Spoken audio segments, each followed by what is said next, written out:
Eu não vejo problema em citar, não, né, assim, inspirações, bíblias, metáforas, histórias, poemas, só que o psicólogo não pode pregar uma religião, assim, a gente, lá no consultório, principalmente, a gente não pode ter um atendimento direcionado para a gente estar pregando uma religião da cabeça das pessoas. Mas nós sabemos, né, quem não sabe vai compartilhar aqui comigo, lá na Organização Mundial da Saúde, já desde 2015, a parte da espiritualidade, ela foi acrescentada como um item da saúde mental, da saúde mesmo. Então, hoje a saúde ela é definida em bio, psíquico, social e espiritual. Desde 2015, a Organização Mundial da Saúde colocou o item espiritual. O espiritual é como a gente se conecta a Deus, não é religião. A religião pode ser um caminho para se conectar a Deus, mas é se conectar a um transcendente, a algo maior, pode ser meditação, contemplação da natureza, ou uma religião.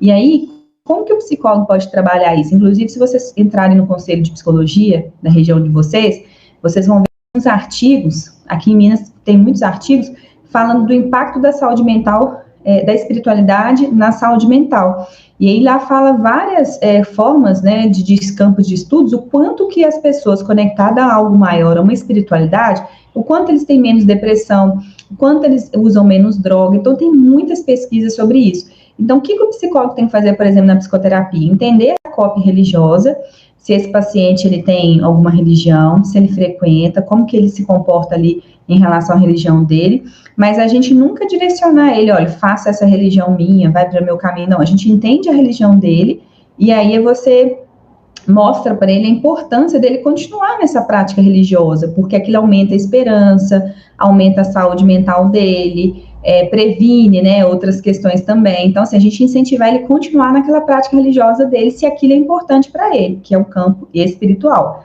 Então, é isso que a gente tem que pensar. Então, vamos supor que o psicólogo, numa live, numa palestra, num texto, esteja falando dessa amplitude do campo espiritual, da importância das pessoas se conectarem a algo maior, para elas terem aumentar o nível de merecimento, um nível de esperança no mundo melhor. Aí ele cita dados científicos, igual tem uma instituição que chama NUPS, que ela é Núcleo de Estudos de Espiritualidade, ele é de Juiz de Fora, tem um médico psiquiatra que fala só disso, e ele traz pesquisas desde outros países, até do Brasil, falando de usuários de droga, aqueles que têm uma religião, quanto eles diminuem a questão mesmo do uso, ou adolescentes que têm pais depressivos, um estudo aí de 15 anos, quem tem pais depressivos e tem uma religião, quanto eles diminuíram a ansiedade, pessoas que são bipolar, o quanto melhoraram frequentando uma religião. Então, tem vários estudos, até científicos, falando que o córtex cerebral da pessoa é mais espesso quando ela frequenta um grupo religioso,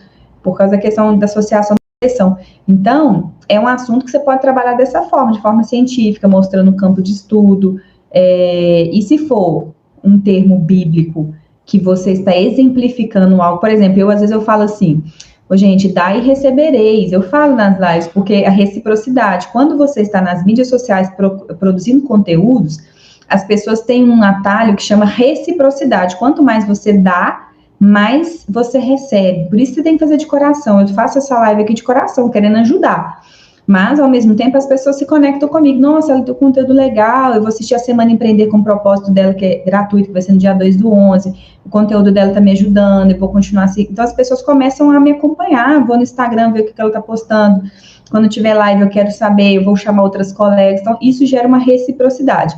Aí eu brinco que quando você produz conteúdo, é o dar e recebereis, que está lá na Bíblia. Eu falo isso às vezes, e de vez em quando eu cito umas passagens, só que eu não sei nenhuma de cor assim muito bem, eu não sei se é Mateus, quem que é, mas eu sei que existe essa passagem e às vezes eu trago.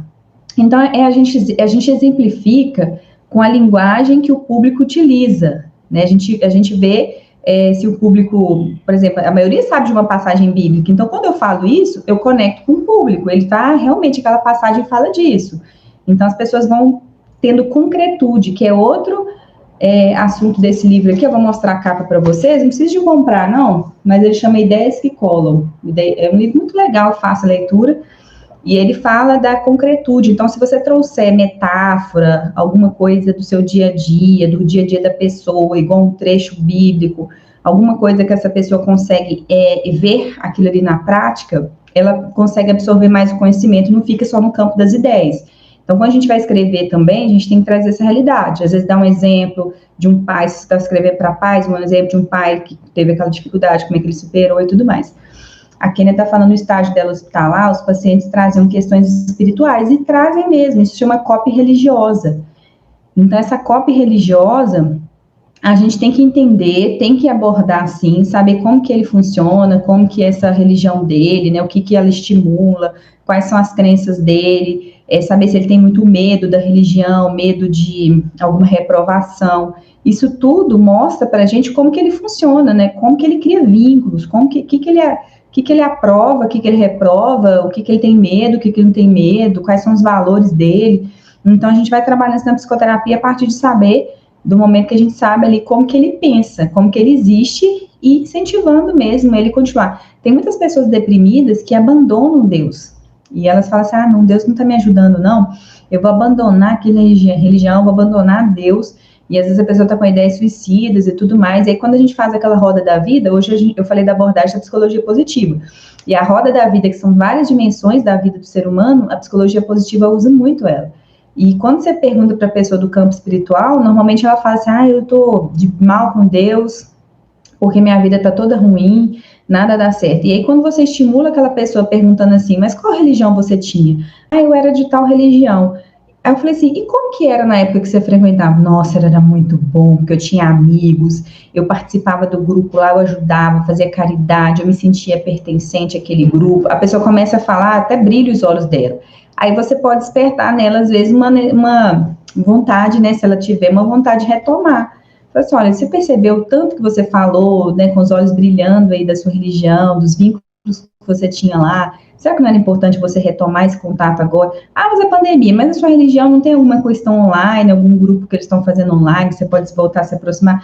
Então, assim, a gente começa a mostrar para a pessoa, se ela tiver efeito legal na religião dela, ela se conectar e mostrando, gente, que isso não é um ou outro, não é a religião ou a terapia. Eu sempre mostro para as pessoas que a terapia desenvolve comportamentos na pessoa, habilidades, para ela poder ter a musculatura de sair dos problemas. A religião, que é a parte espiritual dela, se é com a religião, ou se é meditação, se é contemplação da natureza, aquilo que conecta ela a algo maior é um outro campo da vida dela que é importante também, mas não é um e outro, são os dois. E só a religião também não resolve, porque ele não vai ensinar novas habilidades, é você quebrar algumas crenças para você caminhar, evoluir, e às vezes precisa da parte física, que eu falo que é medicamentosa, se é que aquela pessoa tem demanda. Eu falo que são os 3 pilares, é o biológico, né, físico, o espiritual e o psicológico, e não é um ou outro. Em alguns casos, a medicação tem que vir, não são todos, e a parte psicológica, ela vem com todos os 3. É tão importante que se a pessoa precisa, ela não é a religião que vai curá-la. Então, a gente tem que trabalhar isso também, que é a parte psicológica ali, que ela desenvolveu um novo repertório. Então, não é excludente. A Kênia está falando que está ajudando, né? A Heloísa está falando, a psicóloga estava falando sobre pensamentos e citou um versículo que falava sobre os pensamentos.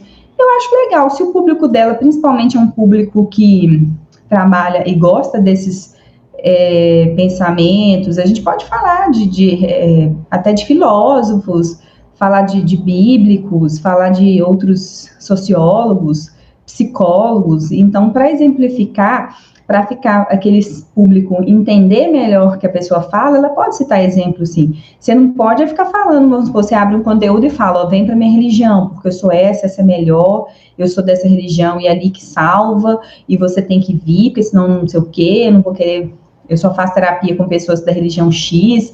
Então, isso é preconceito, isso também, a gente está sendo invasivo ali, com as escolhas do outro, não é um papel, o psicólogo tem que ser neutro nesse sentido, ele pode ter as crenças dele, por exemplo, eu tenho minha religião, que eu dou palestras na minha religião, e eu dou palestras como ser humano, como Patrícia mãe, né, Patrícia ser humano, e eu falo lá das minhas crenças religiosas, estudos bíblicos, né, do evangelho, que a gente chama, então eu faço minhas palestras lá. É diferente quando eu vou falar de uma palestra do campo da psicologia e espiritualidade, aí uma palestra mais científica, citando exemplos científicos. Lá eu falo realmente das minhas crenças. Então, a gente só tem que saber dividir onde é que a gente está. E como a gente está nas mídias sociais, e ali tem um público enorme que você está produzindo conteúdo, você tem que entender que tem suas crenças sim, mas a gente tem que respeitar a do outro, e ali você vai gerar um conteúdo para aquele público-alvo, com aquela dor. E não para ficar pregando a sua religião, para você ficar ali tentando converter pessoas para a sua religião, que isso não existe, né? Nunca a gente pode fazer isso. A gente tem que entender também, gente, que a gente não vai agradar todo mundo com os conteúdos, vai ter gente que vai gostar, não vai gostar, mas a gente tem que ir aonde as pessoas, né, escrever, pensando naquelas pessoas que são nosso público-alvo. Eles sim são as pessoas que nós somos interessados a agradar. Não é para agradar a gente e também não é para agradar todo mundo. Quem agrada todo mundo não agrada ninguém.